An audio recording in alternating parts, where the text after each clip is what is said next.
పోరలకు జ్వరం వస్తేనే ఆయలు పాయలు అవుతుంటారు అమ్మా నాయన. గిట్లనే పానం సుస్తాయి 4 రోజులు దవాఖాన్లుంటే మళ్ళా ఇంటికి తీసుకొచ్చేదాకా నిమ్మలం అనిపించదు. వాళ్ళు మంచిగా ఉంటేనే కదా తల్లిదండ్రులకు మంచిగా అనిపిస్తుంది. కానీ గీ తమ్ముని పరిస్థితి నాయన కష్టమైతే ఎవ్వరికి రావద్దుల్లా. పెద్ద డేంజర్కి వెళ్ళి బయటపడి ఇప్పుడిప్పుడే జరంతా రేవుకొస్తుండు. తమ్ముడు శ్రీతేజ్ డిశ్చార్జ్ అయ్యిండు. సికింద్రాబాద్ లా ఓ దావకండ్ల 5 నెలలున్నాడు.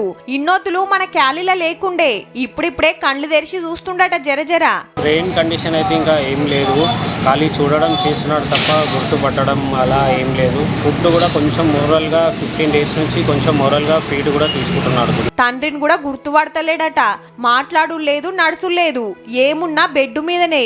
ఇంటికి తీసుకుపోయే పరిస్థితి లేదని ఈ దవాఖానోళ్ళదే రిహాబిలేషన్ సెంటర్ కు పంపిండ్రు. మెదడుకు ఫిజియోథెరపీ చేస్తే ఫాయిదా ఉండొచ్చట. ఈ సపోర్ట్ అనేది గవర్నమెంట్ నుంచి అయినా ఈ పుష్ప టీం నుంచి అయినా కంటిన్యూ ఉండాలని కోరుకుంటున్నాను. పుష్ప సినిమా రిలీజ్ రాత్రి నాడు సంధ్య టాకీస్ కాడ తొక్కిసలాటై తల్లి పానం పోతే చిన్నోడు దావకండ్ల పడ్డాడు. అప్పటికేంచి డాక్టర్లు ఎంత తిప్పల పడాలనో అంత తిప్పల పడ్డా గిట్లున్నాడు. రిహాబిలేషన్ సెంటర్లా జప్పున కోలుకోవాలని కోరుకుందాం.